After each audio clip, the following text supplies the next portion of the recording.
My 27F, wife, 30F, and I recently closed on our dream house and it has the family torn. Years ago my grandparents owned the family home, but when they died unexpectedly with a lot of medical debt and expenses our family had to sell their house. It was heartbreaking and sad and I decided as a small child that one day I would buy the house back. I shared those dreams with my sister. I met my wife when I was 18 and she was 21. Her parents owned a small rental that they allowed her to live in rent-free, just paying for the expenses. She invited me to live with her a year into our relationship and we got married a year after that. I told her about my dreams of owning my grandparents' house and she fully supported me. We began putting large amounts of money back for a down payment in the hopes that the house wouldn't go on the market before we could afford it. Because we didn't pay rent and both had good jobs for our ages and the economy we lived in, we were able to put back a very large sum of money. My in-laws also offered us a sum of $75,000 for the down payment and in total we put back about $185,000. About 20 years after my grandparents passed away their house finally went back on the market at a massive price. The house itself is huge with 6 bedrooms, a large lakefront estate, and several features including a pool and small guest house. We knew that this house would have a huge price tag and we skimped and budgeted for 9 years to afford my dream house. My sister was also house shopping at this time but with a much smaller budget. Her and her husband have children, student debt, and rented for the past several years and were not able to put back money in the same way my wife and I were. When our grandparents' house went on the market I sent the link to my sister and said that we were finally getting our grandparents' home back in the family. She was very excited and said as much and that was that. My wife and I moved forward, visiting with the owners and real estate agents, having it inspected, and made an offer. They accepted and we were absolutely over the moon. Throughout this whole process my sister kept saying how excited she was to have the house back in the family and how nice it will be for her children to know this house and grow up in it like her and I did. Our grandparents' house was the location of every birthday, holiday, gathering, and reunion. And my wife and I planned on making it that way again. Which was why what my sister said didn't raise any red flags. Weird that she'd phrase it that way but not concerning. We had a barbecue at my parents' house to celebrate the final closing of our house. During the dinner my mill offered to kennel our dogs while we were in the stages of moving to keep things easier and them safe and that was when my sister piped up. She asked why our dogs needed to be watched when the real issue was her kids. My wife asked what she meant and she said that her kids will need more supervision than our dogs and that she was confused as to why we'd be so busy that our dogs needed watching. I told her I was the one confused. I didn't know she was helping us move and that if her kids couldn't reliably be left to their own devices then she absolutely did not need to help us pack. My sister proceeded to ask why my wife and I would be packing. I told her the obvious, we just closed in a house? For length reasons I'll leave out a lot of the back and forth but here's the gist of it. My sister had it in her head that we were buying the house to either A, rent to own it out to her family or B, transfer the title to her name and have her pay us back in time. Yes, that is literally what she was thinking. Despite us never discussing anything like that once. When I told her that was not happening my sister threw a fit. She was pissed because this was her dream too. And that it wasn't fair that why one of us could live it. That since she had children they deserved to grow up in the family home and what did my wife and I even need all that space for? My wife told her that it isn't the family home anymore. It wasn't left in a will, we purchased it and now it is our home. And we decide what we will do with it. My sister told my wife to shut up and that she had no say in this family discussion. I informed my sister that if she spoke to my wife that way again we would not be having any kind of contact with her anymore. That she doesn't get to assume we're giving her a house and then throw a hissy fit when she's put in her place. And we left. My in-laws spoke to us on the matter a few times but all told us we were in the right and that my sister was very out of line. I assumed everyone would agree but if they did I wouldn't be on this thread. I got texts and voicemails from my parents saying that we were out of line threatening my sister. They told me they were disappointed in me for taking my sister's dream from her and that I don't have kids so I can't understand or want to provide them with a good home and childhood like she had. That it's only fair we set up a way to give her the house and that we could afford to find something else. Even my more distant relatives have said that it was cruel of us to take that from her. I'm honestly super shocked and taken aback. I've seen stories similar to this on Reddit, entitled people thinking they should get their relatives' houses, but I never expected to live it. This feels surreal and I hate that we're starting this new chapter out on such a sour note. Ada for buying my sister's dream house? Edit, wow this blew up in such a short amount of time. Thank you for your support and if this continues to be interesting and not blow over I'll definitely update. Yes this unfortunately is a real situation. And in case anyone is curious. Yes the house is big and expensive but it's severely outdated. Which is why the size and features don't exactly match the price in today's housing market. Like I don't think any owners after my grandparents renovated a single thing. Also I am a woman lol. Update 1. To those who suggested getting a security system in place, we are going to do that, but the house is not in a place where a security system can be installed. For the time being we're looking into getting some battery power trail cameras as suggested by one Redditor. I can't find your comment in the sea anymore but you know who you are, we don't have to worry about internet access and they won't be in the way of renovations. We are restoring the house back to its original glory, pre-carpeted bathrooms and mismatched wallpaper. Besides fixing broken shit and upgrading old appliances, we'll be having the floors redone, paint, wallpaper, new windows, and opening up some walls that shouldn't be there. For the next 2 weeks my wife and I will be meeting with people coming out to work on electricity, plumbing, and a few other things, and we do have a consultation with a home security company. Along with cameras, we're looking to get alarms and door codes and set up an access gate around the property. One of those that needs either a passcode or to be let in by someone in the house. We've already made an appointment to have the locks changed and aren't concerned about my family trying to squat there. My in-laws have allowed us to park their camper trailer on the property while work is being done, not only for peace of mind but to avoid commuting back and forth multiple times daily. For the actual update. I was hesitant to post this update since it's so soon after my original post, but I guess enough has happened for it to be useful information. The events of the barbecue took place last week, but I only got around to writing it all out yesterday. I sent a message to my parents and siblings yesterday evening asking to meet up to talk things through and try and figure out what's wrong and what exactly the hell is happening. Earlier today my wife and I met my parents and my brother's family at his house before my sister arrived. I let them know that if they tried to interrupt or control the conversation we would leave. I told them that I never once even suggested my sister would be allowed to rent out the house or buy it from us. That you didn't know where she got the idea from, and showed them the text strings where I first sent her the listing in every conversation where I updated her on the progress. My mom asked to see the rest of the conversations about the house and I told her there were none. She informed me that my sister told them all that we had made an agreement that my wife and I would purchase it and then rent it out to my wife's family until they'd paid enough to buy it. That we would live in the guest house and they'd get the main house. She told them that we had went back on our deal and had absolutely shattered her dreams of raising her kids in the house she grew up in. We gave our side and it wasn't difficult at all to convince my parents that we were telling the truth. With the lack of evidence on my sister's part and absolutely no legal documentation, my parents didn't even attempt to try and back up what she told them.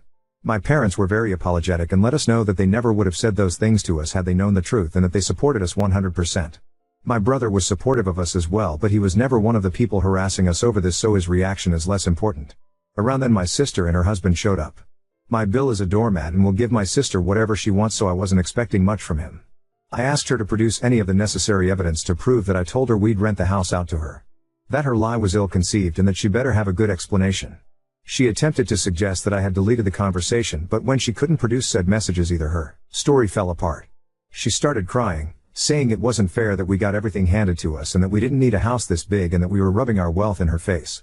So to my understanding she thought she could trick everyone into bullying us into renting our house out to her? I guess? Like some kind of fucked in the head Scooby-Doo villain?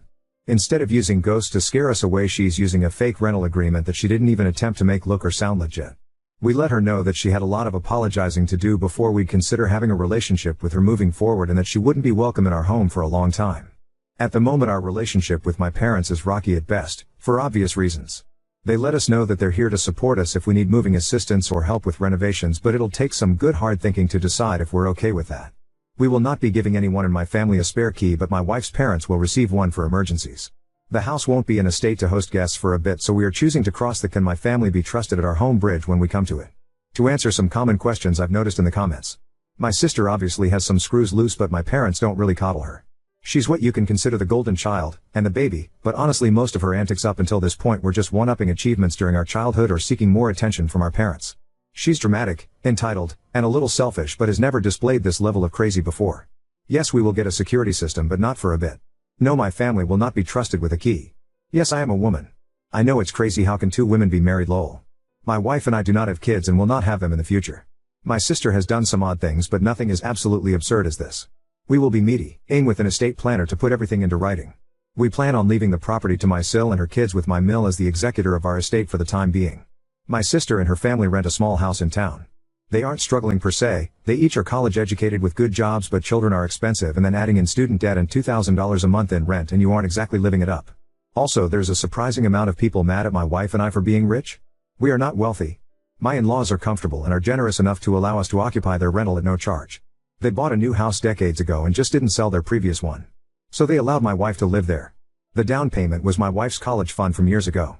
Her parents put money in it, but when she decided to go into a trade they kept the money and saved it specifically for the purpose of a down payment.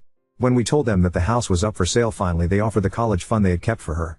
We worked good paying jobs but were able to save so much because we didn't have to pay $2,000 a month for housing. We did skimp and save, and we did damn well earn it.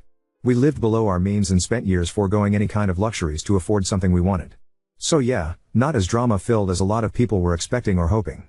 I don't see this as the end of it, not at all, but for the time being my wife and I are focusing on dealing with our new house and not my sister. She's blocked on both our phones as of this morning, and I'm not sure when I plan on unblocking her. Now on to second story. Boyfriend continually lies about trivial things, crushed me by not wanting to come on a family trip, now I feel confused and hurt. I've been with my boyfriend for 2 years now, and something I've figured out about him is that he lies constantly. It's never about something extremely important or detrimental, but always about the littlest nonsense. When we were in high school, he would constantly lie about having certain assignments done. But since we were in the same math class, it was easy to figure out that it wasn't the case. He would lie about math scores, or certain things about his schedule. He lied about sneaking into prom, and about not being a virgin. The thing is that none of these things matter to me. I don't care how good or bad he did on his tests, or sneaking into a prom, or whether or not he's a virgin or whatever. And I've never made it a point that these things mattered in the first place. Whenever I catch him in a lie, he just gets really sad, and apologizes a lot, and it turns into me apologizing to him. It's confusing because I truly don't understand why he does this, or why he thinks it's important for me to hear these lies. I don't think he has ill intentions, but if there's one thing I hate, it's when someone lies to me. I can't help but think he's lying about everything now. Other than this lying about little things, everything is perfect between us. I just can't feel like I can trust him when he does this. Maybe I'm being overdramatic, but I 20F and my boyfriend 22M have been in a relationship for just under 2.5 years. I was under the impression that his family liked me a lot, and that my family like him a lot as well. We got back from a family vacation just 2 days ago, and I'm feeling conflicted about it now. To get to the story, my family invited my boyfriend to come on a vacation with us for 3 days out of our home state. It wasn't anything extravagant, just a small little trip where we went hiking and sightseeing etc. Me, my sister, my brother, and my boyfriend drove separate from my mom, dad, and grandparents. While we were driving, my boyfriend asked my siblings if they would be uncomfortable if their SOs invited them on a trip like this. My brother said that if he had only been with them for a short time, then yeah, but given our circumstances, no. Since I was the one driving, I just stayed quiet. I'll be honest, it hurt my feelings a lot, but I didn't feel like it was that big of a deal. I'm quite an overthinker. When we got to the hotel we were staying at, my boyfriend just looked like he didn't want to be there, and so I asked him if he was having fun, to which he said no, I really just don't want to be here. I was honestly taken aback because I didn't really know what to say. I started to tear up and just walked away. The rest of that trip was just silence between us, and awkward conversations between him, my dad, and my mom, as they didn't realize anything was wrong. I didn't say anything to anyone, because I didn't want to ruin the mood or cut the trip short, but when we got back home I tried talking to him about it. He said that he was just shocked he got invited to something like this and that his parents also thought it was weird. I just kind of stared at him for a second because I literally didn't understand what was so weird about it. I said if he didn't want to go, or felt uncomfortable with going, he didn't have to, and he just kind of shrugged. I just asked him to leave my house and we would talk later because I was so shocked and hurt that he and his family would call me and my family weird all for inviting him on a small trip with my family. I'm super close with his family and it's not like he doesn't know any of mine. Is it really weird to invite my boyfriend of 5 years to a small vacation? Update 1. To start, I've seen many comments addressing a post I made a year ago. I'm not going to go too far into it as that post was a lot more dramatic and quite frankly embarrassing to me. But yes, it was about the same boyfriend, and it was about the same communication errors. I'll admit that I have attachment issues, which doesn't help my situation. While I'm close with my family, I don't really talk to them about relationship issues because they usually don't take it very seriously. This is just their way of lightening the mood, I guess. Other than my family, I don't have a very good support system, especially when it comes to my relationships. For those who told me to have a little more self-respect, thank you for that, but also be kind. You never know what people are going through. Quite frankly, I don't have a lot of self-respect but for my own issues, which I'm not going to talk anymore about. For the update, I spoke to my boyfriend, and it went anything other than good. I told him once again that it hurt my feelings with what he had said during the trip and to my brother, and he said it isn't as serious as I think it is. He also said that I was dragging this out when I didn't need to, which really was an eye-opener. Considering we didn't talk about it for more than maybe 30 minutes last night, and 5 minutes the day we got home, I don't think I'm dragging it out. But okay, I told him that he made me feel small. He said he was just shocked that he would get invited to something like that, and felt like a part of the family. I asked him why he said he didn't want to be there and why he asked my siblings a questions like that if he was feeling happy and a part of the family, and he just said he fucked up and said dumb shit. He also told me that he's not worried about it, and hopes I get over it soon. Which, I will, but not with him by my side. A lot of people told me that coming onto Reddit was a bad idea, simply because all people would tell me is that I needed to leave him. And I should have just communicated with him. However, I feel like if I had just had this conversation without the hundreds of people telling me I wasn't crazy or reading the situation wrong, I wouldn't have decided to end things. I'm grateful to all of you who took the time to post, and you are welcome to call me dumb for not nipping this when I first knew I was unhappy. It's now my time to start healing and moving on because 500 strangers on the internet told me I deserve better, so I'm going to listen this time. Thank you guys so much for helping me. I'll try to reply to any comments on this update. I didn't reply to many comments in my last 2 posts as I wanted to collect as much of my mind as I could. Thank you guys again, much love, have a good day. Oop, a lot of my life has been lived with little people that don't treat me the best. My relationships and friendships always fell through when I was younger, and I felt like I am in a worse position now that I'm out of high school and take most of my college classes online. Not much room for meeting new people unless it's online, which slightly makes me uncomfortable when I'm looking for a casual or serious relationship. Update 2. Hi all, I know I said my last post would be my last update unless something big happens, but I feel like after reading and responding to the comments I found myself becoming bitter and emotional over the situation. This is more of just a true off my chest sort of deal, or maybe me asking how I can repair the relationship I have with myself. When I look at your comments, my heart aches with how stupid I was for spending over 2 years with someone who didn't value me. And now I'm struggling with the fact that I actually miss him, or at least miss who I thought he was.